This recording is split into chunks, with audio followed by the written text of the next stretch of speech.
po si Martin, DTF operator ng TAT999. Nagkamit ito ng 7 araw na may bilang na 170 meters. Ito naman po yung aming printer Iberia. Ang aling palit po ng color noong November 29 last year. Sa white naman po, July 13. Ito naman po yung aming copy na may 65% out condition po. Head clean.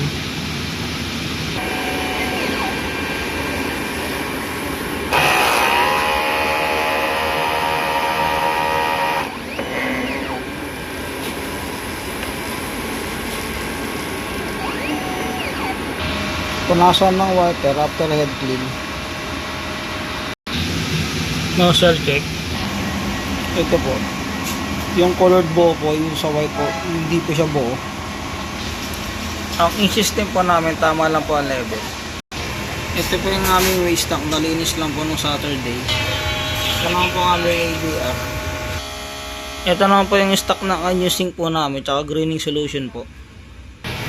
Ito naman po yung aming powder at DTF film. Ito naman po yung weekly physical inventory report, updated. Consumables withdrawal, updated din po. Daily output record, updated monthly checklist. Yun lang, maraming salamat po.